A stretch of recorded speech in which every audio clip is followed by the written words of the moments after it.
নয়াদিল্লির parliament street থেকে শুরু করে মুম্বাই, বেঙ্গালুরু ও পাটনার রাজপথ এক প্রলয়ঙ্কারী দাবানলে পরিণত হয়েছে জেএনজিদের শিক্ষামন্ত্রীর পদত্যাগের দাবিতে।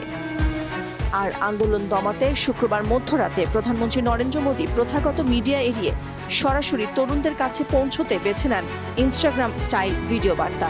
রাজনৈতিক বিশ্লেষকদের মতে এটি একটি সুচিন্তিত কৌশল। তরুণ প্রজন্মের ভাষায় তাদের সাথে সংযোগ স্থাপন করা, তবে এই বার্তার পেছনে ছিল নিরেট আইনি পরিকল্পনা।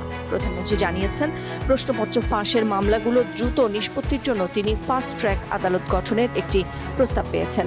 গভীর রাতে শিক্ষার্থীদের উদ্দেশ্যে বলেন, বন্ধুরা, প্রশ্নপত্র ফাঁস কোনো সাধারণ বিষয় নয়। লাখ লাখ শিক্ষার্থী এবং তাদের পরিবারের জন্য এটি অত্যন্ত বেদনাদায়ক।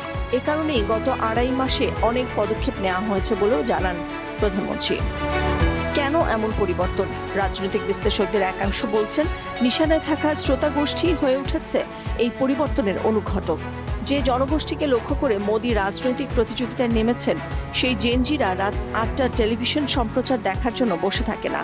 তারা কয়েক সেকেন্ডের ভিডিও ক্লিপ, দ্রুতগতির ভিজুয়াল স্টোরি টেলিং এবং অ্যালগোরিদম নির্বাচিত সমাজ মাধ্যমের ফিডে পাওয়া তথ্য গ্রহণ করে। আর তাই নিট কাণ্ড ঘিরে উত্তাল আন্দোলনের আবহে মোদীর এই ভোলবদল।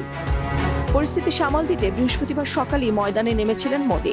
নিটের প্রশ্ন ফাঁস ঘিরে দিল্লির যন্তর মন্তরে ছাত্র যুবাদের ধারাবাহিক বিক্ষোভের মাঝে প্রধানমন্ত্রী নরেন্দ্র মোদী সামাজিক যোগাযোগ মাধ্যম এক্স হ্যান্ডেলে পোস্ট দিয়েছিলেন। ভারতের এই ছাত্র আন্দোলন এখন আর কেবল পরীক্ষায় বাতিলের প্রতিবাদের মধ্যে সীমাবদ্ধ নেই। এটি রাষ্ট্র ও তার ভবিষ্যৎ কারিগরদের মধ্যে এক মর্যাদার লড়াইয়ে পরিণত হয়েছে।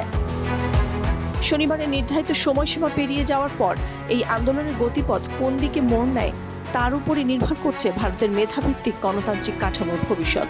প্রশ্নটি এখন আর কেবল পদত্যাগের নয়, বরং রাষ্ট্র তরুণ প্রজন্মের স্বপ্নকে কতটা গুরুত্ব দেয় তারই এক কঠিন পরীক্ষা। নাদিরা জাহান, সারা বাংলা।